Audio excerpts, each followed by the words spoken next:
올해로 50대 초반의 여성인 저는 작년에 아들을 대학으로 보낸 하나인입니다. 이제야 조금 자유롭게 살고 싶어 했는데 하지만 인생은 정말로 내 맘대로 풀리지 않네요.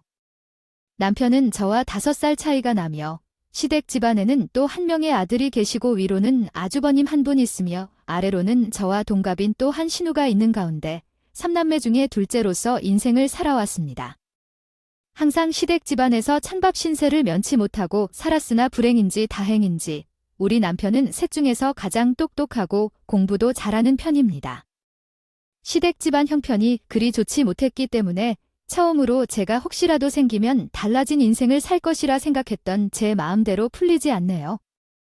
첫째 아들만이 간신히 대학에 진학할 수 있었고 둘째인 남편은 대학에 갈 나이라도 집에서 지원해 줄 수 없다고 말했다고 해요. 첫째 아들은 공부하지 못해서 간신히 농대에 입학했고 그와는 달리 남편은 서울에 위치한 좋은 대학을 갈 능력이 있었다고 들었습니다.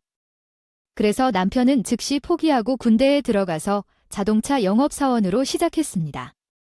남편은 매우 똑똑하면서도 성실하여 업무를 시작한 후 얼마 안 가서 항상 수행 우수자로 뽑히며 고졸 학력으로도 많은 돈을 벌 수 있었다고 하더라고요. 셋째 신우는 대학생이지만 시부모님이 여전히 형편이 좋지 않으셨고 그런 상황에서 남편이 가장 책임 있는 역할을 맡았어요. 신우의 대학 등록금을 보탰다고 해요. 그러니까 굳이 따지자면 우리 집에서는 첫째 아들과 셋째 딸만 대학에 보내고 가장 똑똑하고 성실한 남편만 대학을 가지 못하고 돈을 벌며 다른 형제들 뒷바라지를 해오고 있었습니다. 그 정도에서 끝나면 그나마 다행인데 첫째 아들은 결국 대학을 졸업했지만 제대로 된 직장을 찾지 못해 몇 년 동안 백수 생활을 해야만 했고 그것보다 더 안타까운 것은 아버지께서 재산이 잘 풀려야 집안이 산다. 고 장남에게 선산을 팔고 커다란 가전제품 대리점을 하나 내준 것입니다. 아시는 분들은 아시겠지만 그 당시에 가전제품에 관한 일이 해당되었습니다. 대리점을 하나 차리려면 정말 많은 노력과 희생이 필요했어요. 하지만 우리 아버님은 일을 대충 하는 듯한 사람이라 돈 관리까지 직원들에게 모두 맡기고 대충 하셨어요. 장사는 괜찮아 보였지만 남는 돈은 별로 없고 모든 것이 흔들리는 듯 했어요. 돈이 어디로 새는지 모르겠어서 어려워졌어요. 가게는 시댁 재산을 다 가져다 차린 것이었는데 5년도 못 가고 망한 다음에 당혹해서 형님을 만나 결혼하게 되었어요. 결혼 후에도 수입이 변화되지 않았습니다. 그때 시부모님과 함께 살았던 집까지 팔아서 개인 택시를 사게 되었고 그 이후로 계속해서 택시 운영을 하며 살아가고 있습니다. 남편에게서 택시를 2번 바꾼 적이 있지만 상황이 어렵기 때문에 남편에게 자신의 수수료를 포기하고 할인해 주었습니다. 그럼에도 불구하고 남편에게는 블랙박스까지 모두 남편의 돈으로 해주면서 매 판매 시 100만 원씩 적자를 내고 있다는 사실을 솔직히 인정합니다. 자주 남편과 만나면 자신이 도울 덕분에 남편이 판매왕이 될 수 있었다고 생색내며 말합니다. 이야기를 하곤 했어요. 물론 그런 일이 아예 고맙지 않다는 건 아니지만 몇 년 전의 일을 어제처럼 이야기하니 좋은 이야기도 한두 번이지 점점 듣기 싫어지는 것이 사실입니다. 저희 부부는 친정아빠가 남편이 젊을 시절 남편에게 차를 한 대 사면서 인연을 맺게 되었는데 젊은 사람이 너무 친절하고 성실해서 마음에 들어서 사위 삼고 싶었다고 해요. 그래서 그 당시에 아빠의 친구들 중에서 차를 사려고 했던 사람이 있으면 모두 소개시켜 주셔서 남편의 실적을 쌓게 해주셨고 대신에 우리 딸과 10번 만나보라고 하셨어요. 그래서 저와 처음 만나 쟀습니다. 만나보니 사람이 좋고 마음에 들어서 결혼하여 아들을 낳았고 잘 살고 있습니다. 작년에 아이를 고등학교에서 졸업시키고 오랜만에 대학에 보내었어요. 남편이 그동안 정말 열심히 일하면서요. 회사에서 표창장과 감사패를 여러 번 받았고 그 덕분에 저 또한 능력 있는 남편을 만나 시집을 가서 돈 걱정 별로 하지 않고 살아왔습니다. 남편은 이제 50대가 되어 체력적으로 많이 어려워졌습니다. 예전과는 달리 영업직이라는 것은 남들보다 일찍 움직이고 더 많은 노력을 해야 한다는 것을 알았기 때문일 것입니다. 몇 년 전 남편이 일하다 쓰러져 응급실에 실려갔던 적이 있었는데 다행히 병원에서 받은 검사 결과 이상이 없었고 과로와 가벼운 빈혈이 원인이었다고 합니다. 남편도 놀랐고 저도 정말 많이 놀랐습니다. 매일 가장 일찍 영업소에 출근해서 늦게까지 고객을 만나고 다니는 남편이 체력적으로 힘든 것은 당연한 일이라 생각할 수밖에 없습니다. 남편인데 제가 봐도 살인적인 스케줄에 너무 힘들어 보였습니다. 우리 아들이 중학교를 졸업한 이후로는 이제는 돈도 벌 만큼 벌었고 먹고 사는데 큰 지장이 없으니 실적 부담은 조금 내려놓고 편하게 하자고 아무리 말해봐도 남편의 성격 자체가 남들보다 뒤처지는 것을 용납할 수 없나 봐요. 매년 하던 1등을 놓치면 다시는 1등을 할 수 없을 것 같다면서 수십 년 동안 매일 같이 노력해온 남편이었는데 나이가 50이 넘고 일하다가 쓰러진 뒤로 예전과는 달리 많이 약해진 것 같았습니다. 이제 당신도 나도 늙었어. 예전과 같지 않아? 아들도 다 키웠고 이제 우리 두 사람만 잘 살면 그만이지 않을까요? 어느 날 퇴근하고 집에 와서 힘들어하는 남편을 붙잡고 그런 말을 한 적이 있어요. 항상 집안의 든든한 기둥처럼 버티고 있는 남편이었고 자신이 이렇게 가족을 먹이며 살린다는데 자부심을 갖고 있던 남편이었기 때문에 어려서 같았으면 씨알도 안 먹힐 이야기였지만 그날의 남편의 눈빛은 평소와는 다르게 느껴졌다. 그리고 얼마 지나지 않아 남편이 나를 붙들고 이야기를 시작했어요. 앞으로 후회 없이 딱 1년만 더 해서 1등 한 번 더 한 후에 현재 하는 일은 은퇴하겠다고 했어요. 예전에 남편과 함께 제가 시골 땅을 조금 받은 것이 있는데 현재 살고 있는 우리 집을 처분하고 시골로 내려가면서 둘만의 작은 농장을 운영하며 쉬어가며 살 수 있을 것이라고 했습니다. 우리 부부는 농사를 짓는 법도 잘 모르고 그것으로 돈을 벌어서 생계를 이어나간다고 합니다. 일단 책이라도 열심히 사야겠어요. 최근에 어린이 독서 교육에 관심을 가지게 되었거든요. 최근 독서 교육 흥미 본음에 뭔가 만들고 키우는데 소질이 있어서 우리 둘이 늙어서 귀농하면 잘 살 것이라고 생각했었어요. 그래서 큰 고민 없이 남편의 제안을 받아들였습니다. 남편은 일생 동안 가족을 위해 희생을 하며 힘들게 살아온대요. 지금은 그의 건강을 위해 이렇게 하지 않을 이유가 없었어요. 마지막 1년은 정말 열심히 하겠다고 했지만 결국 끝까지 영업소에서 1등을 놓치지 않고 운영했고 다들 박수치며 떠날 수 있었습니다. 거의 매년 1등을 놓치지 않았지만 특히 마지막은 오래된 남편의 단골 고객들도 차를 많이 바꾼 것으로 알고 있습니다. 그래도 이제까지 다른 사람을 속이거나 얄팍하게 살아온 적은 없었어요. 신뢰를 얻고 정직하게 살아왔기 때문에 남편 주변에는 끝까지 좋은 사람들이 많더라고요. 남편은 평생 열심히 일해서 얻은 결실이라 저도 너무 기분이 좋았습니다. 끝까지 후회 없이 일을 마무리하고 남편과 몇 달 동안 여행도 다니고 푹 쉬었어요. 그리고 시간 나는 대로 나중에 귀농하면 가게 될 땅에 어떻게 집을 짓고 어떻게 꾸미고 살지 보러 다녔습니다. 앞으로 남은 여생의 대부분을 살 곳이기 때문에 무엇보다 신중하게 이것저것 다 따져보고 비교해가며 공사업체도 선정하고 바쁘게 보냈죠. 그러는 사이에 아들은 대학 기숙사로 들어가 버렸고 저희 부부는 집도 팔아버리고 서울을 떠나 시골살이를 할 준비를 했습니다. 하고 있었지요. 그런데 그때 시어머니께서 연락이 왔어요. 길마 준비는 잘 되고 있냐며 주말에 집으로 오라고 하셨어요. 평소에 우리에게 다소 냉담한 시댁이었기 때문에 무슨 일인가 싶었어요. 항상 첫째 아들만 챙기고 우리에게는 아쉬운 말만 하셨기 때문에 연락이 오는 것이 마냥 기쁘진 않았어요. 하지만 이제 은퇴하고 시골로 내려가서 살겠다는 둘째 아들에게 아무 불만이 없을 테니 혹시나 시켜서 잘 살라고 정착금이라도 주려는 건가 싶은 생각이었어요. 그날은 원래 부동산과의 약속이 있었지만 급히 미루고 시댁으로 향했어요. 그런데 시댁에서 듣게 된 것은 이야기가 정말 충격적이었어요. 저희 시댁은 예전부터 남편의 할머니, 즉 시할머니를 모시고 함께 살고 있습니다. 시부모님은 아주 예사로 사시던 집까지 팔아주셨고 남은 돈으로는 본인들 집을 구할 여력이 없어 결국 시조 부모님과 합가를 선택하셨어요. 그렇게 해서 재작년에 할아버님이 돌아가셨고 남은 할머님을 모시고 새로운 가족이 아직까지 함께 살고 있었는데 시할머니 연세가 90을 한참 넘으셨습니다.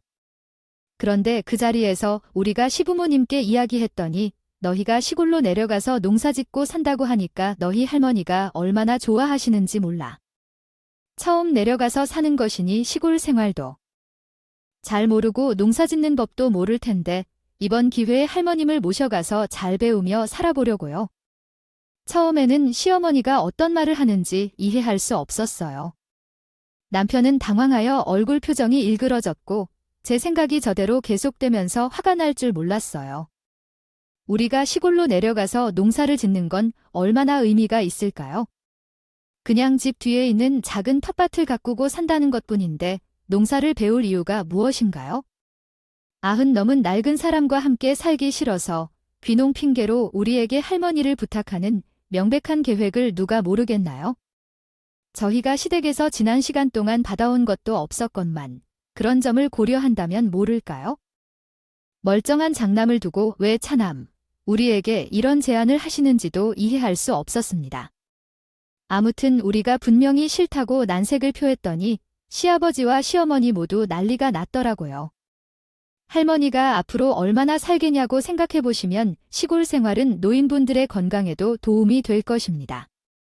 왜 이렇게 이기적인지 니들은 왜 그렇게 이기적이냐? 우리가 형제 중에서 삶이 더 나은 편이라고 하더라도 가족을 위해 희생하고 베풀 줄 알아야 한다는 생각이네요. 가족을 위한 희생이라는 말을 듣자마자 저는 물론이고 남편도 화를 참지 못하더라고요. 우리가 할머니를 모시기를 원치 않아도 문제는 없지 않습니까? 이젠 괜히 모시고 시골로 내려가서 함께 생활하기란 생각이 드는군요. 갑자기 아프시다고 하면 거기서부터 시내에 있는 큰 병원까지 가는데 얼마나 시간이 걸리나요? 남편이 합당한 이유까지 말했음에도 불구하고 모셔가지 못한다는 말을 했지만 그럼에도 시부모님의 생각은 우리와는 달랐습니다. 집안의 장남인 시아주버님은 모든 혜택을 다 받아먹은 뒤에도 본인은 낯가림만 하고 사는 정도인데 그런 점 하나도 못 보고 오히려 일찍 돈을 벌어서 집안을 부양하던 제 남편에게 희생할 줄 몰랐나요?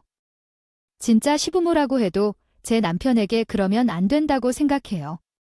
제가 성격이 일처럼 서운한 것을 바로 이야기하면 서운해할 걸 알지만 시부모님만 곁을 지키지 않고 할머님도 곁에 계시니 말을 쉽게 못하고요.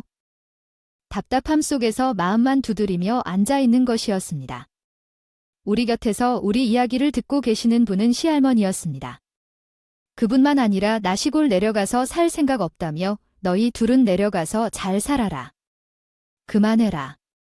나 시골로 내려가지 않겠다 오고 이야기하시곤 했습니다. 시부모님이 너무하시다고 생각했어요.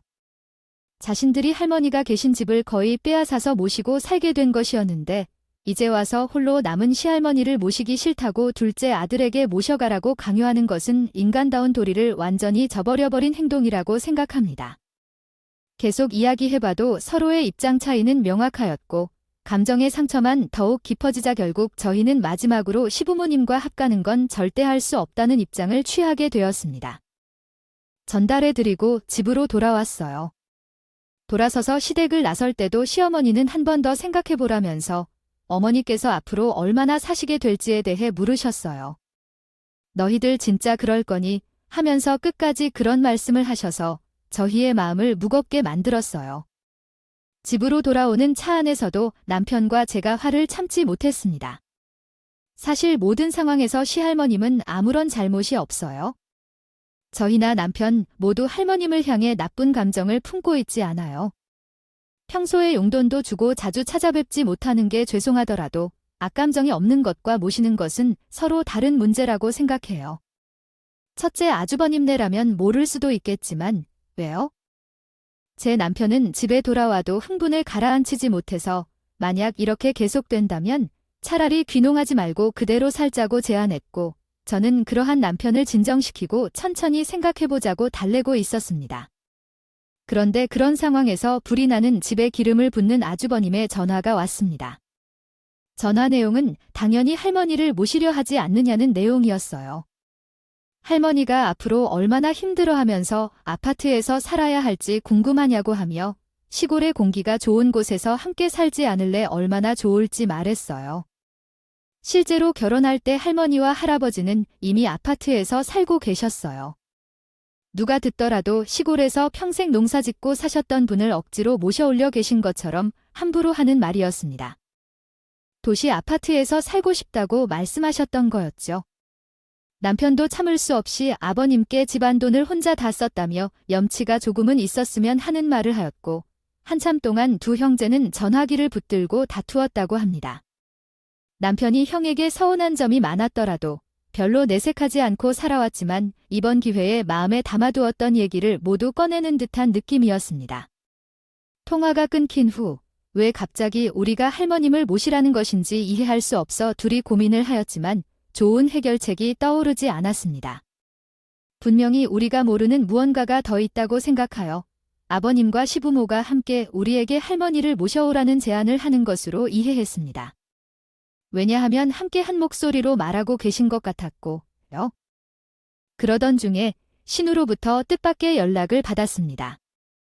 우리는 다른 시댁 식구들과는 그다지 잘 지내지 못했지만 신우만큼은 예외였어요. 남편은 예전부터 여동생을 많이 챙기기도 했고 신우도 항상 둘째 오빠에게 신세를 많이 졌다고 하며 미안한 마음을 갖고 있었습니다.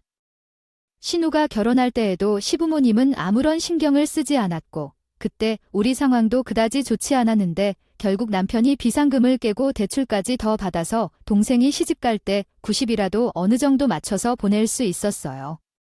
신우가 이번 사건에 대해 전말을 우리에게 말해줬다.